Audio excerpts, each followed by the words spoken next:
முக்கிய செய்திகள். இந்தியா ஐரோப்பிய யூனியன் இடையே தடையற்ற வர்த்தக ஒப்பந்தம். 18 ஆண்டு காலம் நீடித்த பேச்சுவார்த்தை வெற்றிகரமாக முடிந்திருப்பதாக மத்திய அரசு அறிவிப்பு. மணிப்பூரில் குக்கி இன வீடுகளுக்கு தீ வைப்பு. மீண்டும் வன்முறை வெடித்திருப்பதால் பதற்றம் நீடிப்பு. டபுள் என்ஜின் அரசு மணிப்பூர் மக்களை ஏன் காப்பாற்றவில்லை என ஸ்டாலின் கேள்வி. இந்தியாவிலேயே பெண்களுக்கு பாதுகாப்பான மாநிலம் தமிழகம் என உறுதி. குடியரசு தின விழாவில் அம்பேத்கர் பெயரை சொல்லாதது ஏன்? அமைச்சரை வழிமறித்து கேள்வி கேட்ட பெண் காவலரால் பரபரப்பு.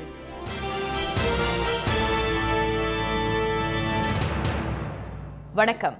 வணக்கம். இந்தியா ஐரோப்பிய யூனியன் நாடுகளுக்கு இடையே தடையற்ற வர்த்தக ஒப்பந்த பேச்சுவார்த்தை வெற்றிகரமாக நடைபெற்று முடிந்துள்ளதாக மத்திய அரசு தெரிவித்துள்ளது. இந்தியா ஐரோப்பிய யூனியன் இடையே கடந்த 2007ஆம் ஆண்டு பேச்சுவார்த்தை தொடங்கியது. கிட்டத்தட்ட 18 ஆண்டுகளாக நடைபெற்று வந்த தடையற்ற வர்த்தக ஒப்பந்த பேச்சுவார்த்தை வெற்றிகரமாக முடிவடைந்துள்ளதாக மத்திய வர்த்தகத்துறை செயலர் திரு ராஜேஷ் அகர்வால் தெரிவித்துள்ளார். ஒப்பந்தம் இறுதி செய்யப்பட்டுள்ளதாகவும் ஒப்பந்த ஆவணங்களை சட்ட ரீதியாக சரிபார்க்கும் பணி நடைபெற்று வருவதாக தெரிவித்துள்ள அவர், இந்த பணி முடிந்ததும் விரைவில் இந்தியா ஐரோப்பிய யூனியன் உடனான வர்த்தக ஒப்பந்தம் கையெழுத்தாகும் என்றார். இதனிடையே இந்தியா ஐரோப்பிய யூனியன் வர்த்தக ஒப்பந்தத்தை இறுதி செய்யும் வகையில் ஐரோப்பிய யூனியன் தலைவர் உர்சுலா வான் டெர் லேயன் மற்றும் ஐரோப்பிய கவுன்சில் தலைவர் ஆண்டனியோ ஹாஸ்டா ஆகியோர் 4 நாள் பயணமாக இந்தியா வந்துள்ளனர். உச்சி மாநாடு தொடர்பாக பிரதமர் திரு மோடியுடன் இன்று சந்தித்து பேச உள்ளனர். இதைத் தொடர்ந்து பிரதமர் திரு மோடி மற்றும் உர்சுலா வான் டெர் லேயன் முன்னிலையில் இது பற்றிய அதிகாரப்பூர்வமான அறிவிப்பு வெளியாகும் என்று எதிர்பார்க்கப்படுகிறது. இந்த ஒப்பந்தம் நிறைவேற்றப்பட்டால் இந்தியாவும் ஐரோப்பிய யூனியனும் இறக்குமதி வரியை 90% மேல் குறைத்துவிடும். இதனால் ஐரோப்பிய நாடுகளில் இருந்து இறக்குமதி செய்யப்படும் கார்கள் மற்றும் ஒயின் மீதான வரி பெருமளவில் குறையும் வாய்ப்பு உருவாகியுள்ளது. இதனால் வோக்ஸ்வேகன், மெர்சிடஸ் பென்ஸ் மற்றும் BMW போன்ற ஐரோப்பிய வாகனங்களின் விலை இந்திய சந்தைகளில் குறையும். இதனால் இந்திய வாகன உற்பத்தியாளர்கள் பாதிக்கப்படுவார்கள் என்றும் கூறப்படுகிறது. அதேபோல் மின்னணுவியல், ரசாயனம், ஜவுளி, காலணி தயாரிப்பு துறையில் வரி உடனடியாக குறைந்து ஏற்றுமதிக்கான வாய்ப்புகள் உருவாகும். ஐரோப்பிய யூனியன் கூட்டமைப்பில் 27 வளர்ந்த நாடுகள் உள்ளதால் இந்தியா செய்து கொள்ளும் மிகப்பெரிய தடையற்ற வர்த்தக ஒப்பந்தம் இதுவாக இருக்கும்.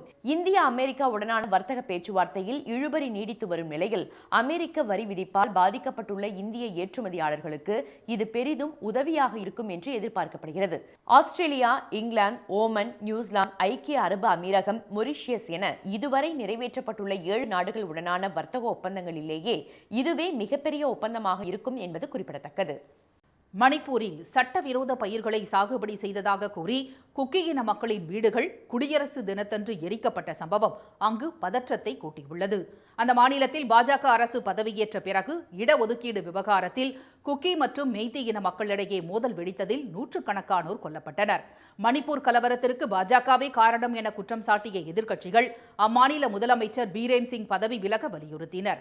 நிலைமை கட்டுக்கடங்காமல் போனதை அடுத்து மணிப்பூரில் கடந்த ஆண்டு பிப்ரவரி மாதம் குடியரசுத் தலைவர் ஆட்சி அமல்படுத்தப்பட்டுள்ளது.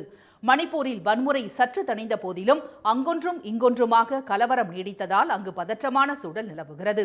இந்நிலையில் காங்போபி மாவட்டத்தில் கசகசா பயிர்களை சட்டவிரோதமாக சாகுபடி செய்ததாக குக்கி இன மக்களின் வீடுகள் குடியரசு தினமான நேற்று தீ வைத்து கொளுத்தப்பட்டது. ஜிலியாங்ராங் ஐக்கிய முன்னணி மற்றும் நாகா கிளர்ச்சி குழுவினர் இந்த சம்பவத்துக்கு பொறுப்பேற்றுள்ளனர்.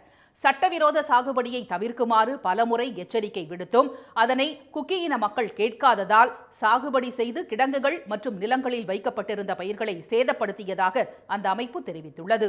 கிடங்குகளை தீயிட்டு எரிக்கும் போது குக்கி இன மக்களின் வீடுகளும் தீக்கிரையாகி இருப்பதாக ஜிலியாங்ராங் தெரிவித்துள்ள நிலையில் அதற்கு கண்டனம் தெரிவித்துள்ள பழங்குடி ஒற்றுமைக்கான குக்கி சோ கூட்டமைப்பு குக்கி இன மக்களின் வீடுகளுக்கு தீயிட்டு எரித்ததன் மூலம் மாநிலத்தின் அரசியலமைப்பு அதிகாரம் இழிவுபடுத்தப்பட்டுள்ளதாக சாடியுள்ளது.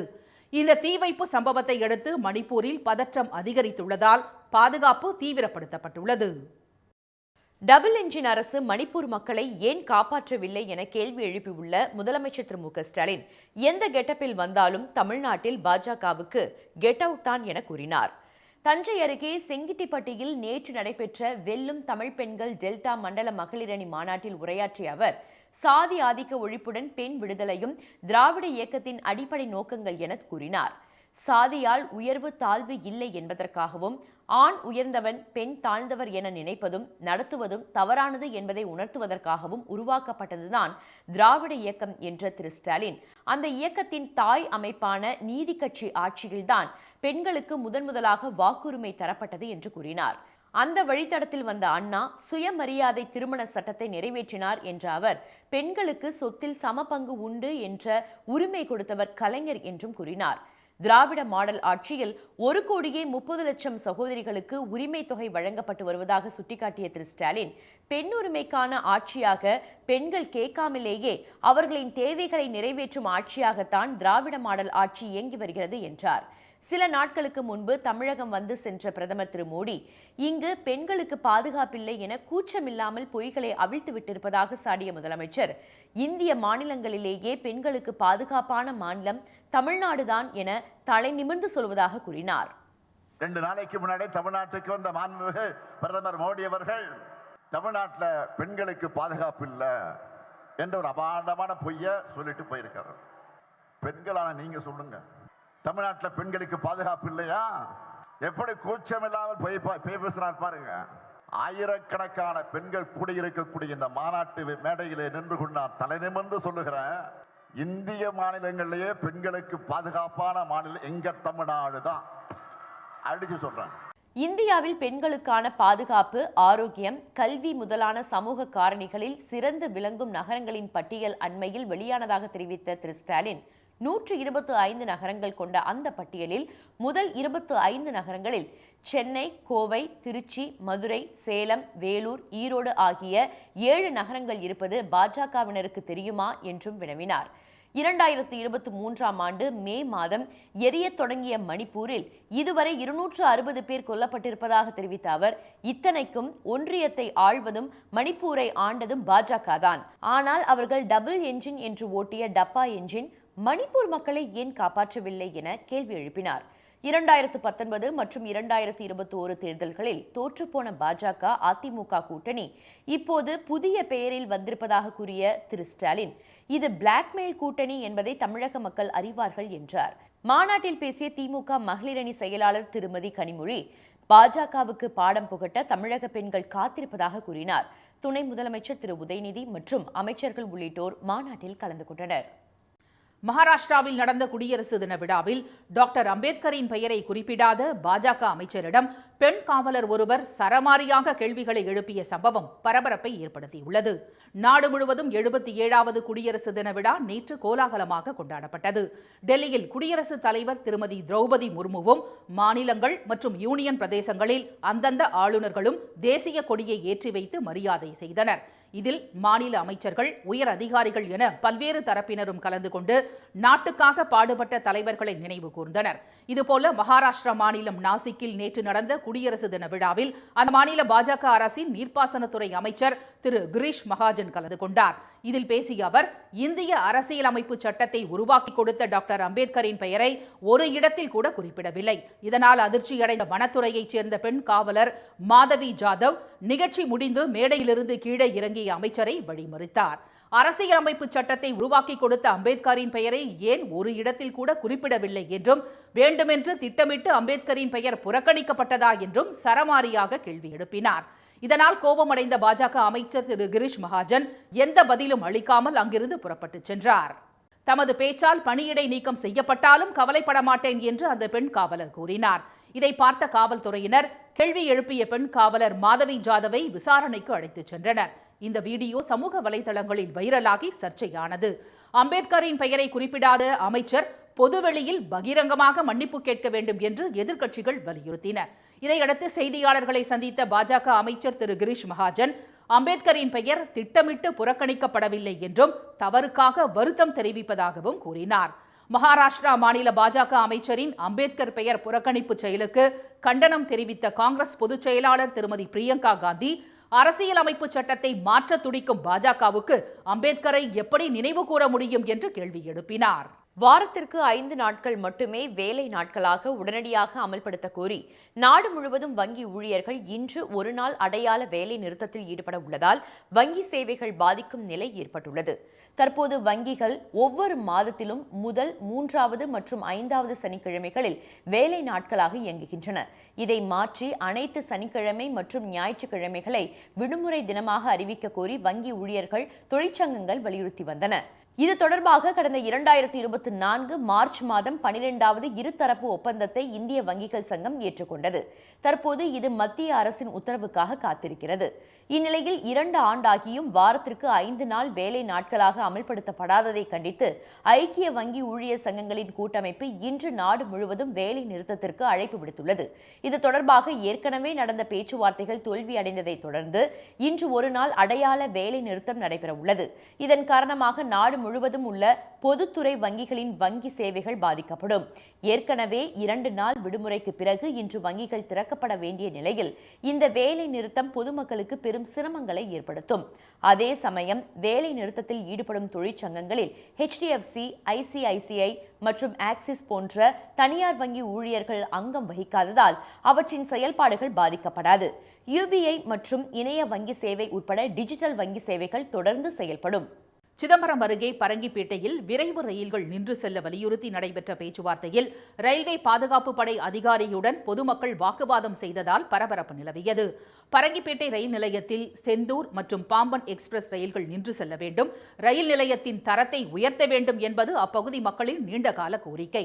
இந்நிலையில் சமீபத்தில் 100க்கும் மேற்பட்ட ரயில் நிறுத்தங்கள் புதிதாக அறிவிக்கப்பட்டதில் பரங்கிப்பேட்டை இடம்பெறவில்லை. இதையடுத்து பரங்கிப்பேட்டை பயணியர் நலச்சங்கம் மற்றும் பல்வேறு அரசியல் கட்சியினர் ரயில் மறியல் போராட்டம் நடத்த இன்று திட்டமிட்டிருந்தனர். இதையடுத்து பரங்கிப்பேட்டைக்கு விரைந்த திருச்சி ரயில்வே பாதுகாப்பு படை சிறப்பு பிரிவு இன்ஸ்பெக்டர் ராமசுடலை போராட்டக்காரர்களுடன் பேச்சுவார்த்தை நடத்தினார். அப்போது ரயில் மறியல் செய்தால் என்னென்ன விளைவுகளை சந்திப்பீர்கள் தெரியுமா என மிரட்டும் தொனியில் அவர் பேசியதால் பேச்சுவார்த்தைக்கு வந்தவர்கள் வாக்குவாதத்தில் ஈடுபட்டனர்.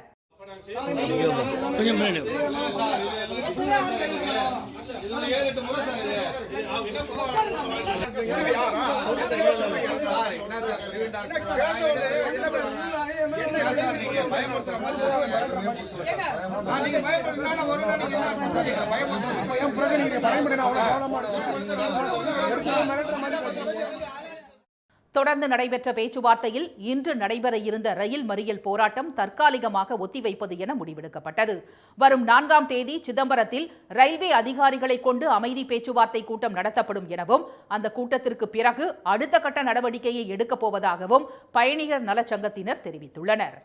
கும்பகோணம் அருகே திருவிடைமருதூர் சுற்று வட்டாரத்தில் நெல் அறுவடை பணிகள் தொடங்கியுள்ளதால் நேரடி நெல் கொள்முதல் நிலையங்களை உடனடியாக திறக்க வேண்டுமென விவசாயிகள் அரசுக்கு கோரிக்கை விடுத்துள்ளனர். திருவிடைமருதூர் பகுதியில் கடந்த 3 நாட்களாக திடீரென மழை பெய்தது. அத்துடன் பலத்த தரைக்காற்று வீசியதால் சூரியனார் கோவில், காமராஜபுரம், சிற்றடையாநல்லூர் பகுதிகளில் 100 ஏக்கருக்கு மேல் அறுவடைக்கு தயாராக உள்ள சம்பா பருவ நெற்பயிர்கள் பாதிக்கப்பட்டன. மழையின்றி நேற்று வெயில் சுட்டெரித்ததால் மகிழ்ச்சி அடைந்துள்ள விவசாயிகள் அறுவடை பணிகளில் கவனம் செலுத்தி வருகின்றனர். 4 நாளா மழை பெஞ்சிக்கிட்டே இருக்குது. மழை பெஞ்சு எல்லாம் தண்ணியில் கிடக்கு. இது கொஞ்சம் டிஎன்சி நேரத்திலே திறந்ததுன்னா நாங்கள் நெல் அறுப்போம். பக்கத்தாப்புலேயே இது டிஎன்சி திறந்து நாங்கள் நெல் அறுத்து வைக்க கூட எங்களுக்கு தேவையில்லை. இல்லைன்னா அறுத்து எங்கள் நெல்லும் கூட முதல்ல சேர்த்துடுவோங்க. அதுக்கு கொஞ்சம் டிஎன்சி திறந்தா தேவலாம். 4 நாளாக மழை காற்று ரொம்ப அதிகமாக பயிர் சாஞ்சிருச்சு. டிஎன்சி நாங்கள் அப்படி அறுத்தா கூட நாங்கள் 9 கிலோமீட்டர் 7 கிலோமீட்டர் போகிறாப்புல இருக்குது. எங்களுக்கு பக்கத்துலேயே காமராஜபுரத்தில் டிஎன்சி இருந்துச்சு. இன்னும் கூடிய சீக்கிரம் நீங்கள் வைக்கணுங்க. மழையின்றி வெயில் அடிக்க துவங்கியுள்ளதால் சாய்ந்த நெற்பயிர்களை அறுவடை செய்து விடுவோம் என்று தெரிவித்துள்ள விவசாயிகள் தங்கள் பகுதிகளில் உடனடியாக நேரடி நெல் கொள்முதல் நிலையங்களை திறக்க வேண்டும் என்று கோரிக்கை விடுத்துள்ளனர். முட்டை ஒன்றின் பண்ணை கொள்முதல் விலை 5 காசுகள் உயர்த்தப்பட்டு ₹5 நிர்ணயம் செய்யப்பட்டுள்ளதாக நாமக்கல் மண்டல தேசிய முட்டை ஒருங்கிணைப்பு குழு தெரிவித்துள்ளது. தமிழகத்தின் முட்டை உற்பத்தி மையமாக விளங்கும் நாமக்கல் மாவட்டத்தில் மட்டும் சுமார் 1100க்கும் மேற்பட்ட கோழி பண்ணைகள் உள்ளன. இவற்றின் மூலம் நாள்தோறும் 7 கோடி முட்டைகள் உற்பத்தியாகின்றன. மொத்த உற்பத்தியில் 40% முட்டைகள் கேரள மாநிலத்திற்கும், தற்போது தினசரி 1 கோடி முட்டைகள் வெளிநாடுகளுக்கு ஏற்றுமதியாகின்றன. தமிழக அரசின் சத்துணவு திட்டத்திற்கு போக மீதமுள்ள முட்டைகள் தமிழகத்தின் பிற பகுதிகளுக்கு விற்பனைக்கு அனுப்பப்பட்டு வருகிறது. இந்நிலையில் முட்டை ஒன்றின் பண்ணை கொள்முதல் விலை 5 காசுகள் உயர்த்தப்பட்டு ₹5.20 நிர்ணயம் செய்யப்பட்டுள்ளதாக நாமக்கல் மண்டல தேசிய முட்டை ஒருங்கிணைப்பு குழு தெரிவித்துள்ளது. இந்த புதிய விலை இன்றிலிருந்து அமலுக்கு வந்துள்ளது. கடந்த 4 நாட்களில் மட்டும் முட்டை ஒன்றின் விலை 20 காசுகள் உயர்த்தப்பட்டுள்ளன. மற்ற மண்டலங்களில் முட்டை விலை தொடர்ந்து உயர்ந்து வருவதால் அதை பின்பற்றி நாமக்கல் மண்டலத்திலும் உயர்த்தப்பட்டுள்ளதாக நிர்வாகிகள் தெரிவித்தனர். புதுக்கோட்டையில் அம்மன் கோயில் ஒன்றுக்கு மேளதாளங்கள் முழங்க ஊர்வலமாக சென்று சீர்வரிசை வழங்கிய இஸ்லாமியர்களை இந்துக்கள் உற்சாகமாக வரவேற்றது மத நல்லிணக்கத்திற்கு எடுத்துக்காட்டாக அமைந்தது. அங்குள்ள திருவப்பூர் முத்துமாரியம்மன் கோவிலில் நாளை கும்பாபிஷேகம் நடைபெறவுள்ளது. இதற்காக திருவப்பூர் நவாப் பள்ளிவாசலை சேர்ந்த இஸ்லாமியர்கள் சீர்வரிசை தட்டுகளுடன் நேற்று கோவிலுக்கு மேளதாளங்கள் முழங்க ஊர்வலமாக சென்றனர். ஆட்டம் பாட்டத்துடன் அம்மன் கோவிலுக்கு சென்ற அவர்கள் கட்டுக்கட்டாக ₹100 நோட்டுகள் மற்றும் பல வகை பழங்களை நிர்வாகிகளிடம் வழங்கினர். கோவிலை சுற்றி வந்து தீபாராதனையை தொட்டு அம்மனை வணங்கிய இஸ்லாமியர்கள் பூசாரிகளிடம் திருநீரை பெற்றுக்கொண்டனர். பின்னர் செய்தியாளர்களிடம் பேசிய இரு மதத்தினரும் காலம் காலமாக இந்த பகுதியில் மாமன் மச்சானாக இந்துக்களும் இஸ்லாமியர்களும் வாழ்ந்து வருவதாக நெகிழ்ச்சியுடன் கூறினர். திருவப்பூர் நவ பள்ளிவாசல்லேருந்து திருவப்பூர் முத்துமாரியம்மனுக்கு வந்து சீர்வரிசை எடுத்து வந்திருக்கோம். இது மத நிலையினத்துக்காக எல்லாம் சேர்ந்து வந்திருக்கோம். எல்லா மக்களும் ஒற்றுமையாக இருக்கணுங்கிறதுக்காக இந்த சீர் எடுத்து வந்திருக்கோம். இது வருஷம் எடுத்து வருவோம், எப்போதுமே தொடரும். காலங்காலமாக நடந்துகிட்டு இருக்கு. அந்யோன்யமாக அண்ணன் தம்பிங்க மாமா மச்சான தான் நாங்கள் பழகிட்டு இருக்கோம். இன்னை வரைக்கும் திருவப்பூர் நீங்கன்னா அது ஒரு விதிவிலக்காக இருக்கும். எந்த ஜாதி மத பேதம் இல்லாமல் நாங்கள் பழகிட்டு இருக்கோம். பள்ளிவாசல் நிகழ்வுகளில் இந்த பகுதி இந்துக்கள் கலந்து கொள்வதும் கோவில் நிகழ்ச்சிகளில் இஸ்லாமியர்கள் கலந்து கொள்வதும் புதுக்கோட்டையில் நடந்து வருவதாக நவாப் பள்ளிவாசல் நிர்வாகிகள் கூறினர். கும்பாபிஷேக விழாவை முன்னிட்டு ₹51,000 மற்றும் பல வகை பழங்களுடன் சீர்வரிசை வழங்கியது மனநிறைவை தந்ததாக அவர்கள் தெரிவித்தனர். தூத்துக்குடி காமராஜர் கல்லூரியில் படித்து முடித்த மாணவர்கள் 35 ஆண்டுகளுக்கு பிறகு ஒன்று கூடி சந்தித்துக் கொண்டனர். எத்தனை ஆண்டுகள் ஆனாலும் பள்ளியில் கல்லூரியில் படித்த நாட்களும் கவலையின்றி நண்பர்களுடன் பேசி சிரித்து சுற்றி திரிந்த நாட்களும் எப்போதும் யாராலும் மறக்க முடியாதது. அந்த வகையில் தூத்துக்குடியில் செயல்பட்டு வரும் காமராஜர் கல்லூரியில் 1991 முதல் 1994 வரை பிகாம் படித்த மாணவர்கள் 35 ஆண்டுகளுக்கு பிறகு சந்தித்துக் கொண்டனர். அங்குள்ள தனியார் மண்டபத்தில் நடைபெற்ற சந்திப்பு நிகழ்ச்சிக்காக தூத்துக்குடி மட்டுமன்றி மதுரை, திருநெல்வேலி, சென்னை, கோவை என தமிழகத்தின் பல்வேறு பகுதிகளிலிருந்தும் வந்திருந்த முன்னாள் மாணவர்கள் நண்பர்களை சந்தித்த மகிழ்ச்சியில் ஒருவரை ஒருவர் நலம் விசாரித்துக் கொண்டனர். கல்லூரி காலத்தில் நடந்த நிகழ்வுகளை பேசி சிரித்து மகிழ்ந்தனர். ஒரு 47 பேர் இங்க கூடி இருக்கிறோம். கரெக்டா நாங்க காலேஜில் சேர்ந்து 35 வருடம் கழிச்சு இந்த இடத்துல நாங்க நண்பர்களா கூடுறது வந்து ரொம்ப சந்தோஷமா இருக்கு.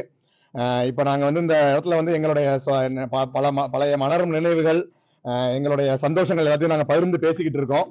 நண்பர்கள் குழு புகைப்படம் எடுத்துக் கொண்டனர். தாங்கள் படித்த கல்லூரிக்கும் சென்று அங்குள்ள வகுப்பறையில் அமர்ந்து பழைய நினைவுகளை பகிர்ந்து கொண்டனர். ஆண்டுதோறும் சந்தித்துக் கொள்வது என்றும் தாங்கள் படித்த கல்லூரிக்கு வேண்டிய உதவிகளையும் செய்வது எனவும் முடிவு செய்துள்ளதாக அவர்கள் தெரிவித்தனர். தமிழகம் மற்றும் புதுச்சேரியில் நாளை முதல் 3 நாட்களுக்கு மழையின்றி வறண்ட வானிலையே காணப்படும் என்று சென்னை வானிலை மையம் தெரிவித்துள்ளது. தமிழகத்தில் ஒரு சில இடங்களில் இடி மின்னலுடன் கூடிய லேசானது முதல் மிதமான மழை பெய்யக்கூடும் என்று சென்னை வானிலை ஆய்வு மையம் தெரிவித்திருந்தது. இந்நிலையில் திருவள்ளூர் சுற்றுவட்டார பகுதிகளில் 2வது நாளாக விட்டுவிட்டு நேற்று சாரல் மழை பெய்தது. பூண்டி, தாமரைப்பாக்கம், கடம்பத்தூர், பேரம்பாக்கம், செவ்வாய்ப்பேட்டை, வேப்பம்பட்டு, திருமழிசை உள்ளிட்ட இடங்களில் சாரலாகவும் பின்னர் மிதமான மழையாகவும் மாறியது. அதேபோல் கோவை மாவட்டம் அன்னூர் சுற்றுவட்டார பகுதிகளிலும் மிதமான மழை பெய்தது. இதனிடையே கேரள கடலோர பகுதிகளுக்கு அப்பால் உள்ள அரபிக்கடல் பகுதிகளின் மேல் வளிமண்டல கீழடுக்கு சுழற்சி நிலவுவதாக சென்னை வானிலை மையம் தெரிவித்துள்ளது. இதனிடையே மேற்கு தொடர்ச்சி மலை மாவட்டங்கள் மற்றும் தென் தமிழகத்தில் ஓரிரு இடங்களில் இன்று மிதமான மழை பெய்யக்கூடும் என்று தெரிவிக்கப்பட்டுள்ளது. நாளை முதல் 3 நாட்களுக்கு மழைக்கு வாய்ப்பில்லை என தெரிவித்துள்ள வானிலை மையம் தமிழ்நாட்டில் வறண்ட வானிலையே காணப்படும் என்று கூறியுள்ளது. மீண்டும் முக்கிய செய்திகள். இந்தியா ஐரோப்பிய யூனியன் நாடுகளுக்கிடையே தடையற்ற வர்த்தக ஒப்பந்த பேச்சுவார்த்தை வெற்றிகரமாக நடைபெற்று முடிந்துள்ளதாக மத்திய அரசு தெரிவித்துள்ளது. மணிப்பூரில் சட்டவிரோத பயிர்களை சாகுபடி செய்ததாக கூறி குக்கி இன மக்களின் வீடுகள் குடியரசு தினத்தன்று எரிக்கப்பட்ட சம்பவம் அங்கு பதற்றத்தை கூட்டியுள்ளது. மகாராஷ்டிராவில் குடியரசு தின விழாவில் அம்பேத்கரின் பெயரை குறிப்பிடாத பாஜக அமைச்சரிடம் பெண் காவலர் ஒருவர் சரமாரியாக கேள்விகளை எழுப்பிய சம்பவம் பரபரப்பை ஏற்படுத்தியுள்ளது. இத்துடன் இந்த செய்திகள் நிறைவடைகின்றன. மீண்டும் சன் டிவியில் செய்திகள் மாலை 6 மணிக்கு. செய்திகளை உடனுக்குடன் தெரிந்து கொள்ள QR கோடை ஸ்கேன் செய்து சன் நியூஸ் வாட்ஸ்அப் சேனலில் இணைந்திருங்கள். வணக்கம். வணக்கம்.